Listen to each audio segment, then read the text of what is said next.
Hey guys, Paul Synthmania. I'm back from NAMM. It was a great show, the NAMM 2020. Lots of new gear, great synthesizers. I got to play with some really cool synths like the Udo Super 6, the Roland JP-8000, the Korg ARP 2600, of course, and the Korg Wave State, and so many more. There's never enough time to do all the rounds of the fantastic manufacturers that are at NAMM. It's such a huge place.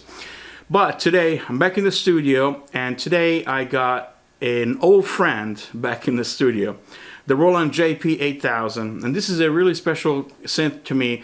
I loved it when it came out. I bought it when it came out. It must have been the late 90s, and it was a very famous synth, especially for one thing, for the Super Saw. Super Saw was introduced by Roland then and integrated, if I remember correctly, was 7 sawtooth ramp waveforms, all stacked in one, slightly detuned apart from each other. Either was 5 or 7. I haven't reread the manual of the JP-8000 yet, but I think it was 7. And that contributed to have such a huge sound, and it was adopted by a lot of the trance producers of the late 90s. And the JP-8000, at some point, I used it for a number of years, and at some point it became part of my live rig when I was still doing some gigging.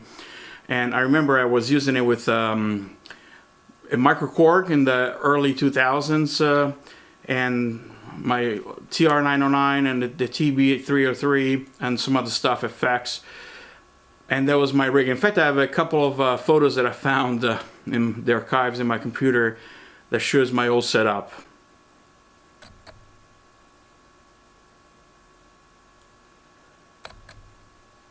But without further ado, let me show you one of the typical characteristic sounds that you can get on the JP-8000, this huge super saw sound that was widely used in those days.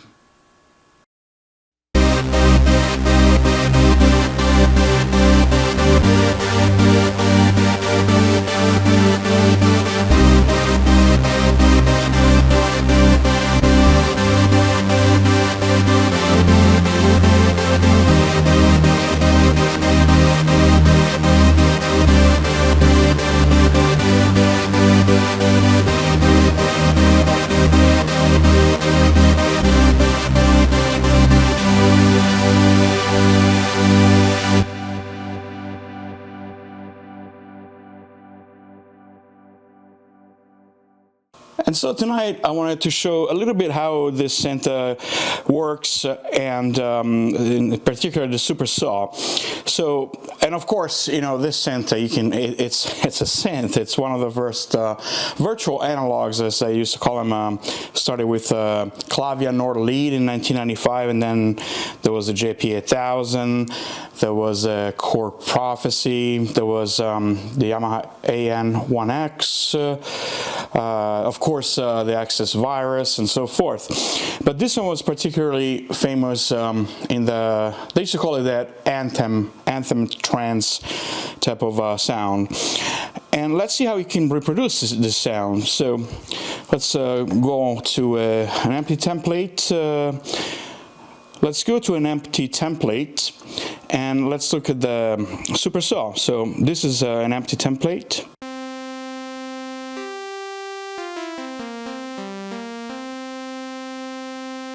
And this is oscillator balance, so oscillator 1 and oscillator 2.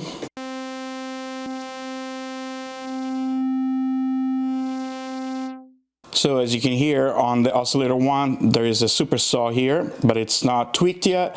And on oscillator 2, it's triangle. So let's turn it to only one oscillator on super saw.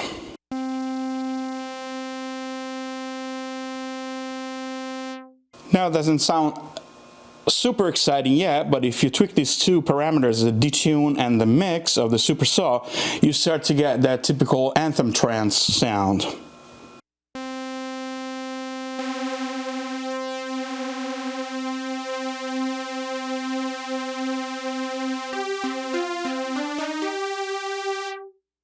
Again, the difference. and this is more similar to the standard saw.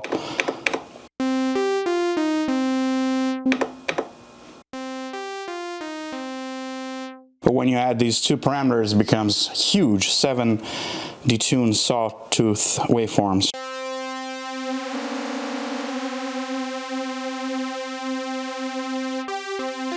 And then you can change some parameters, tweak it a little bit.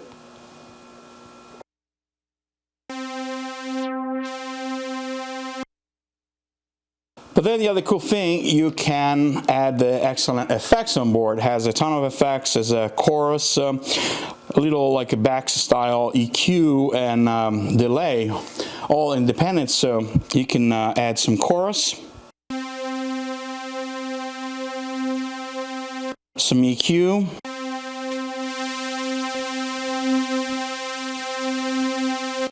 and of course some delay.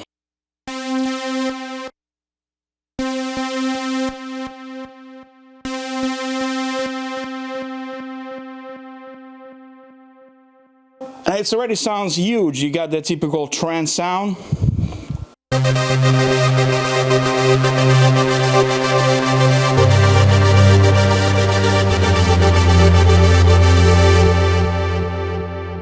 Of course, you will program this in a sequencer. Right now, I'm doing this fast, so it's not connected to anything. Shift it down 1 octave.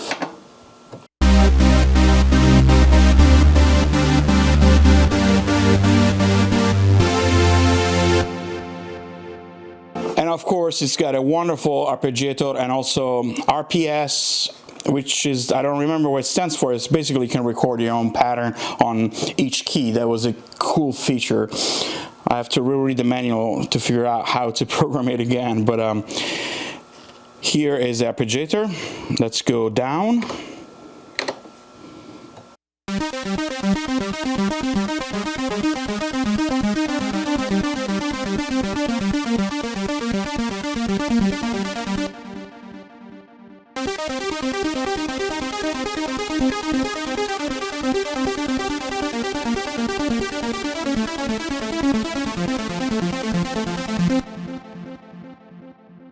And you can do this huge sequence. Of course, if you sequence it with a proper sequencer or DAW, you get the typical triplets that they used to do back then with this huge sound.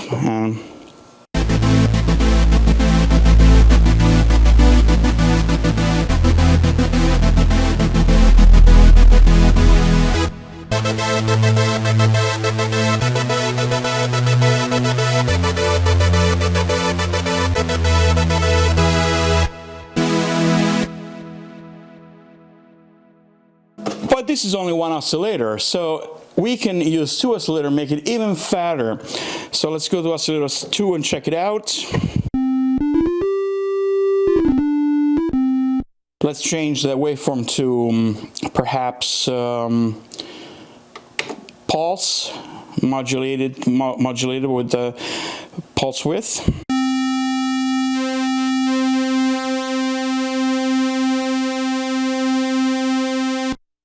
I have a 4 right here.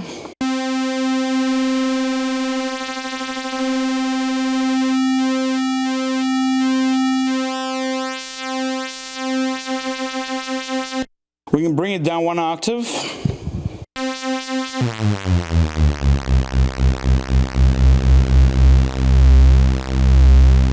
And mix it with the super saw on the other side. And you got even larger sound now.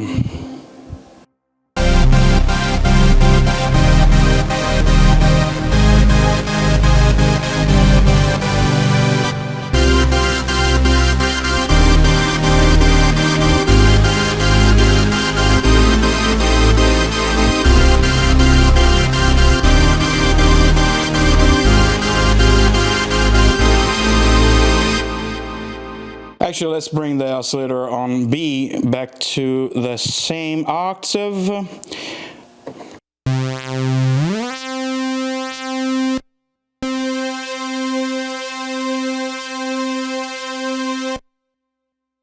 And again, add this.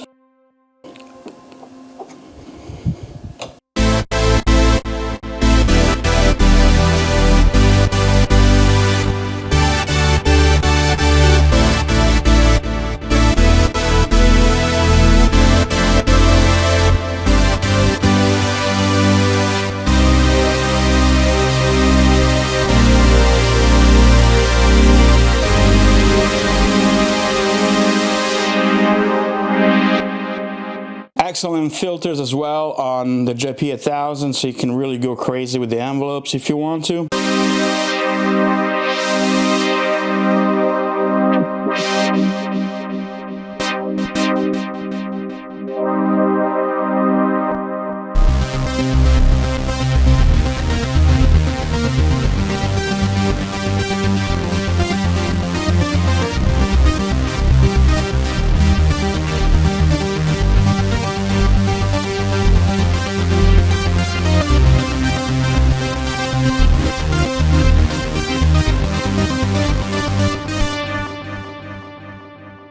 And you get the idea why this was so used for trance back in those days, because it sounded huge and really dance floor ready.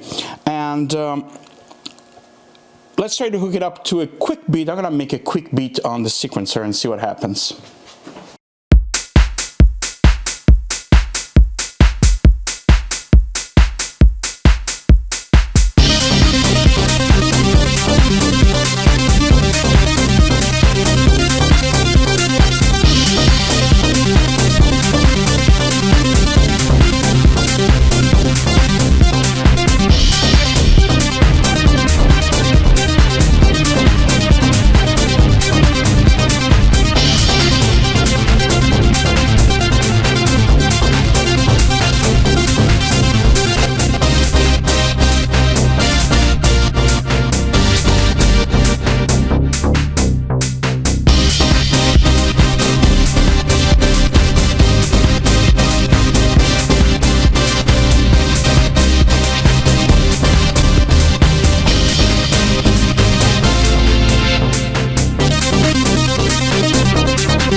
Alright, we just scratched the surface of what the JP-8000 can do, but the supercell was one of the most characteristic sounds that it made back in the day, and very happy to have it back in the studio. And I plan to, I used to have several of the other virtual analogs. I plan to get them again, kind of rediscovering the 90s, the MS-2000, the Virus and so forth.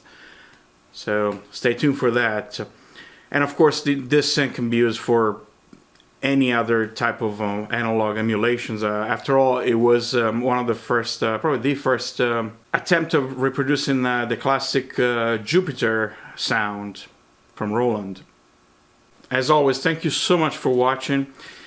Please let me know if there are any topics you would like me to cover, and I'll do my best to help out if I can. Thanks so much for watching. I'll see you at the next video.